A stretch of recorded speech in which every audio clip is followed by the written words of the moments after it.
Welcome sa Dries TV. Kung interesado ka sa ganitong news, huwag kalimutang isubscribe ang ating YouTube channel. Maraming salamat! Welcome back again sa ating YouTube channel mga kakimpaw, and sa update natin ito ang pag-uusapan natin ay tungkol sa mga importanteng ganap kina Kim and syempre kay Paula Avellino.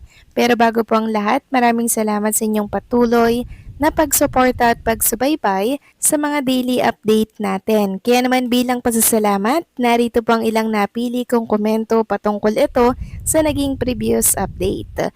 Unang komento mula po ito kay Ginang Corazon Carilla. Sabi niya, Ma'am Ders, walang problema sa amin. Ang mga solid fans nila kung magkasama silang dalawa ngayon na holidays. Masayang masaya kami kung ganoon, lalo na kaming seniors, buong mundo. Best wishes and congratulations kung nagpakasal na sila. Yan naman ang pinagpipray at gusto natin, Ma'am Ders. Sana totoo na ito kasi talagang tinadhana sila ng ating Panginoon. Mabuhay ang bagong kasal. Have a happy, blessed New Year to everyone. And thank you, Ma'am Ders, sa mga magagandang ayuda mo sa Kimpaw forever. Maraming salamat din po sa komento and syempre sa patuloy na pagsuporta sa mga daily update natin tungkol kay Kim and syempre kay Paula Avellino. And yes, tama po kayo dyan. Walang problema sa atin kung magkasama si Kim and Paula Avellino ng nakaraang holiday. Kasi syempre mga kakimpaw, deserve po nilang magsaya at mag-relax malayo sa ingay ng showbiz. And sana nga po mangyari na itong matagal na nating minamanifest sa kanilang dalawa, 'di ba? Kasi nasa tamang edad na naman si Kim and syempre si Paula Avellino, kaya deserve po nila mga kakimpaw na piliin naman ang kanilang pangsarili po na kapakanan. Kasi nitong ilang taong nagdaan, 'di ba, ang priority po nila yung pamilya po nila. Ngayon, dapat sarili naman po nila yung i-prioritize nila. Kasi alam naman natin na medyo nagkakaedad na po si Kim and syempre si Paula Avellino. So maraming salamat sa komento, Ginang Corazon Carilla, God bless and mabuhay kayo. At ang next comment naman mula po kay Ginang Arlene Casis.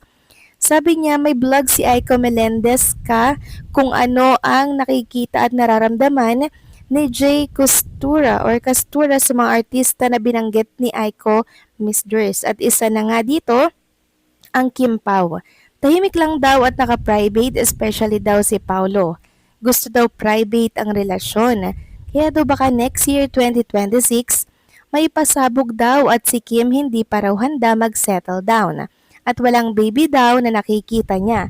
Kasi daw very hardworking si Kim. Panoorin mo na lang ang vlog ni Aiko, Melendez Miss Ders, para maipaliwanag mo mabuti sa mga subscribers mo. So maraming salamat sa komento, Ginang Arlene Casis.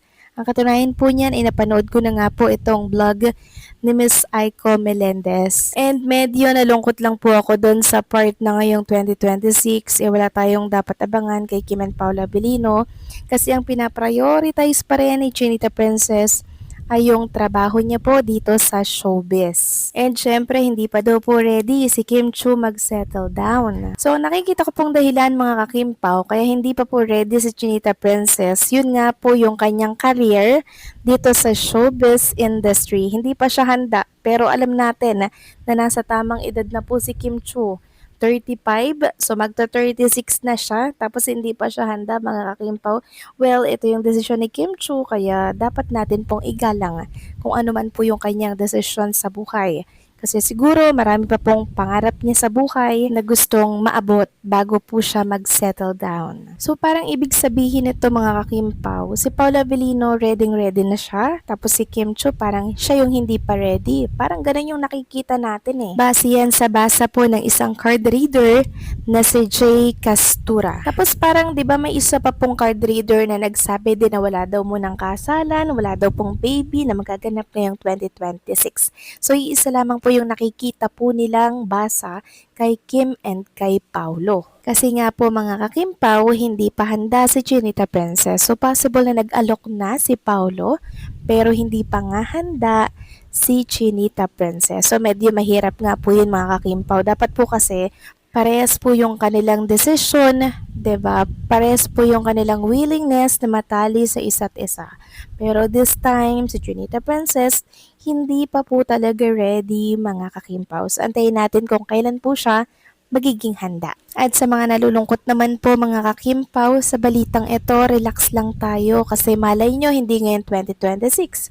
Malay nyo by 2027 naman. Pero dun ako kumakapit sa malaking pasabog daw ni Kim and Paolo Avellino this 2026. Ang katanungan, ano kaya yon? Ito kaya ipag-amin na at pagsasapubliko kung ano man ang meron sa kanila tapos by 2027. Tsaka magaganap yung pinakaantay po ng lahat ng Kimpaw fans. Well, yan yung dapat nating abangan mga kakimpaw kung ano ba yung step by step nilang gagawin para po yan sa kanilang pinaplano sa kanilang buhay. Samantalang next topic naman tayo, pag-usapan natin mga kakimpaw ang tungkol naman dito sa lumabas na write-ups mula po ito sa Abante. Sabi dito, Kimpaw nagpakaligaya sa Norway. Biglang kinilig ang mga fan ni na Kim Chu at Paolo Avellino sa nagpost sa X dating Twitter na spotted ang kapamilya stars na magkasama sa airport papuntang Europe. As of this writing, may nagpost sa Instagram na netizen ang latest update kung saang bansa currently nakitang magkasama sina Kim at Paolo. Nasa Norway sila ngayong dalawa. Silang dalawa lang.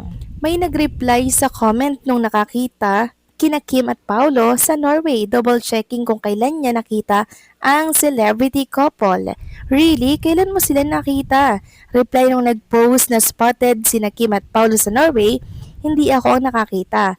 Pero yung friend ko na nasa Tromsø, Norway ngayon, naka-red si ate mo Kim Chu. Pag nag-post si Kim Chu ng Tromsø or anything about Norway, alam nyo na, si Paolo Avellino ang kasama. May nag-claim kasi na netizens na nakakita at nakasabay nila sina Kim at Pao sa tour na nakapost sa social media the other way. Confirm magkasama during holidays sina Kim at Pao. Though yung in-upload na bikini pics ni Kim, late post yon, May 2025, aman pulo nila ni Pao. Fresh pa yung Voters Ink sa kamay ni Kim. Nakasakay pa nga namin ang Kim Pao sa tour namin ngayon.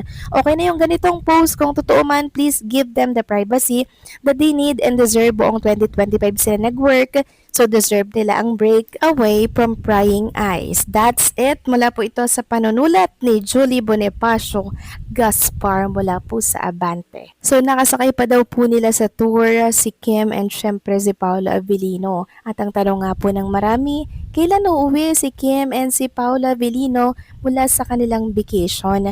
So merong mga nagsasabi na 2 to 3 weeks or pwedeng 1 month pa magtagal doon si Kim and syempre si Paolo Avellino kasi iba't ibang lupalo po ang pupuntahan nila para naman syempre ma-enjoy nilang buhay bago po bumalik sa reality ng showbiz. So kayo ba mga kakimpaw, ano po ang masasabi nyo dito? Please comment down below and syempre don't forget to like, share, comment, and subscribe.